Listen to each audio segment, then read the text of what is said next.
जवानी की पहली रात। मेरा नाम काशिफ है और ये कहानी मेरे और मेरी बहन सारा के बारे में है। हम एक ही घर में अपने उम्मी अबू के साथ रहते थे। सारा मुझसे 2 साल छोटी थी और कॉलेज जाती थी। वो बहुत खूबसूरत थी और जवानी में कदम रखते ही उसका हुस्न और भी निखर गया था। मैंने उसे हमेशा बहन की नज़र से ही देखा था, लेकिन कुछ अरसे से मेरे दिल में अजीब व गरीब ख्यालात आने लगे थे। मैं जब भी उसे देखता, मेरे अंदर एक अनजानी ख्वाहिश सिर उठाती। मैं अपने इन एहसासात पर शर्मिंदा भी होता था, मगर दिल के हाथों मजबूर था। मैंने अपनी ख्वाहिश को पूरा करने का एक मंसूबा बनाया। मुझे मालूम था कि सारा को पैसों की ज़रूरत रहती है। इसका कॉलेज का खर्चा और दोस्तों के साथ घूमना फिरना अबू से मिलने वाले जेब खर्च में पूरा नहीं होता था। मैंने सोचा कि अगर मैं उसे पैसों का लालच दूं, तो शायद वो मेरी बात मान जाए। एक दिन वो कॉलेज से बहुत परेशान लौटी। मैंने मौके गनीमत जाना और उससे परेशानी की वजह पूछी। पहले तो वो टालती रही, लेकिन मेरे इसरार पर इसने बता ही दिया कि उसने कॉलेज की कैंटीन वाले से 5,000 रुपये उधार लिए थे और अब वो पैसे वापस मांग रहा है। साथ में उसकी नीयत भी ठीक नहीं लग रही। यह सुनकर मेरे जहन में एक शैतानी मंसूबा तैयार हुआ।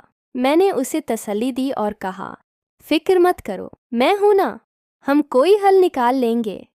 इस रात जब अम्मी अबू अपने कमरे में सोने चले गए, तो मैंने सारा को कहा, आओ लड्डू खेलते हैं।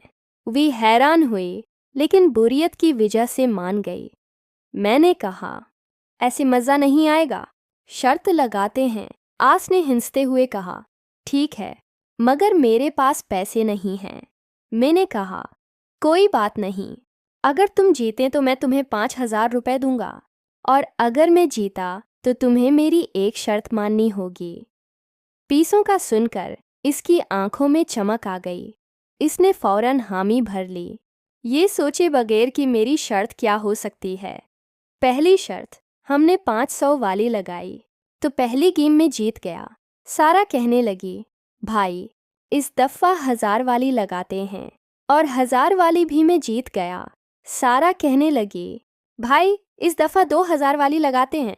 वो ये सोच रही थी कि 1,000 जीतेगी तो 1,500 उसके वापस आ जाएंगे और 500 मेरे आ जाएंगे, लेकिन 2,000 वाली भी मैं ही जीत गया। फिर मैंने कहा, सारा अब बस करते हैं, क्योंकि मैं गेम ख़त्म करके इसे दूसरे टॉपिक पर लाना चाहता था। फिर वो कहने लगी, नहीं भाई, आपने इतने सारे पैसे जीत लिए हैं, मैं आपको ऐसे तो नहीं जाने दूंगी। मैंने कहा, सारा एक और तरीका भी है, ये सारे पैसे तुम्हें मिल जाएंगे और वो भी बना जीते, और अगर कहोगी तो मैं अपने 5,000 रुपये तुम्हें दे दूंगा, लेकिन मेरी एक छोटी सी शर्त है, अगर तुम मानो तो। वह कहने लगी, क्या, बताओ। मुझे मंजूर है। मैं दिल में डर भी रहा था कि कहीं मैं अपनी दिल की ख्वाहिश बोलूं और उसको बुरा ही न लग जाए। फिर मैंने कहा, मेरी ये शर्त है कि मैं जो भी तुम्हारे साथ करूं, तुमने मना नहीं करना।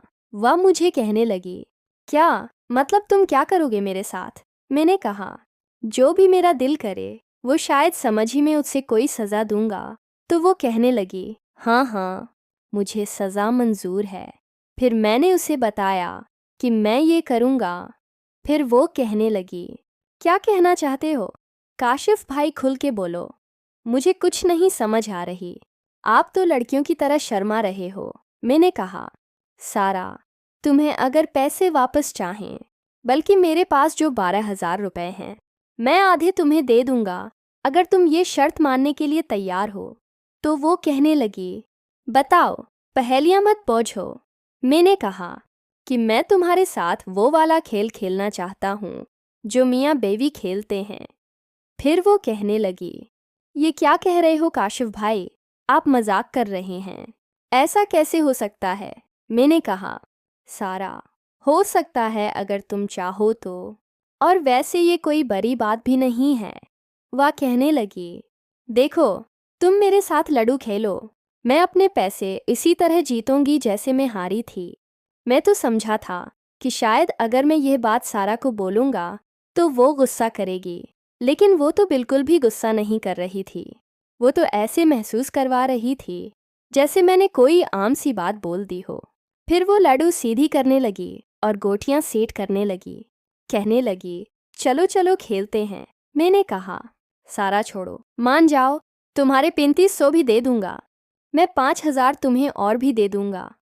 वह कहने लगी, भाई मुझे पैसे चाहें क्योंकि कॉलेज में जो कैंटीन वाला है 5000 तो उसके हो गए हैं।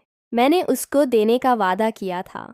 अगर मैंने उसे नहीं दिए तो उसकी भी नीयत ठीक नहीं लग रही। वो भी कुछ ऐसी ही डिमांड करेगा जैसे आप कर रहे हैं।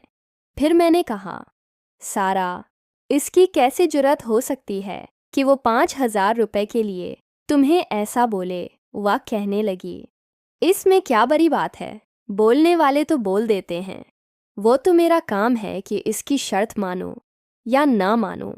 मैंने कहा कि सारा, तुमने मुझे पहले क्यों नहीं बताया?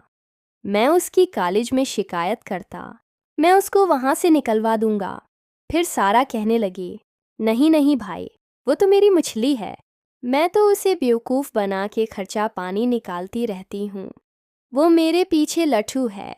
मैंने सिर्फ इसे झांसे में रखा हुआ है कि तुम्हारा काम करूँगी, लेकिन मैं करती नहीं हूँ। लेकिन शायद इस दफ़ा वो बहुत चालाक बन गया है। कह रहा है कि अगर तुमने पैसे न दिए तो फिर तुम्हें लटा दूंगा। अभी सारा मजबूर थी। फिर मैंने कहा, सारा, आफर तुम खुद चुन लो, क्या इसके नीचे लेटना है? मैं तो पैसे इसी सूरत में ही दूंगा अगर तुम मुझे सुकून पहुंचाओगी। इसके साथ करने में तुम्हें बिल्कुल भी सुकून नहीं आएगा। मेरे साथ करोगी तो मैं वादा करता हूँ मैं तुम्हें जन्नत की सैर करवा दूंगा, क्योंकि मैं इस गेम का माहिर खिलाड़ी हूँ। तो वो कहने लगी, तुम कैसे माहिर खिलाड़ी हो? तुमने तो किसी के साथ किया भी नहीं है। तुम तो खुद बता रहे थे। मैंने कहा, हाँ, हकीकत में नहीं क्या, लेकिन वीडियो में बहुत देखा है, तो मैं देख देख के सीख गया हूँ। फिर वो मुझे कहने लगी, अच्छा, तुम्हें वो सारे स्टाइल याद हैं जो वीडियो में करते हैं? फिर वो मुझे देखने लगी। एक रात मेरा दिल चाह रहा था कि कोई मेरी प्यास बुझाए, लेकिन मेरी ज़िंदगी में ऐसा कोई नहीं था। फिर मैंने हाथ से काम चलाया और सो गया। रात के 3 बजे मेरी आँख खुली तो मैंने सोचा कि जाकर छत पर देखता हूँ, कहीं मेरी बहन और मेरा कज़न साद आपस में कुछ कर तो नहीं रहे। फिर वही हुआ जो मैं सोच रहा था। मैं दब्बे पाँव छत पर पहुंचा। छत पर हमारी एक टूटी हुई चारपाई पड़ी थी। मैंने छिपकर झांक कर देखा तो मेरी बहन चारपाई पर लेटी हुई थी और साद इसके साथ खेल रहा था। ये रात का वक्त था।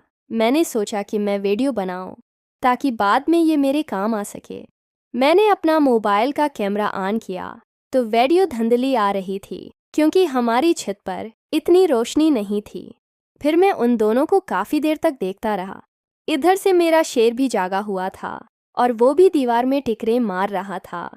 फिर जैसे ही वो लोग फारिग होने लगे तो मैं एकदम ऊपर पहुंच गया।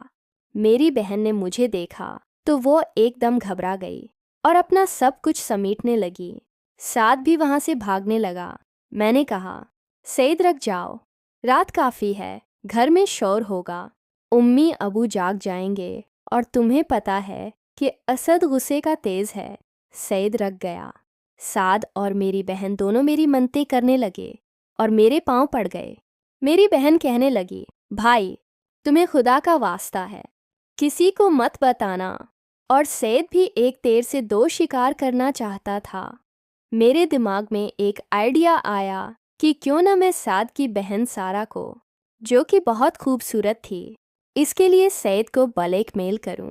फिर मैंने सईद को कहा, सईद, अभी रात के तकरीबन 4 बज चुके हैं। इस वक्त तुम मेरे घर में हो और मैं चाहूँ तो तुम्हें अभी फंसा सकता हूँ।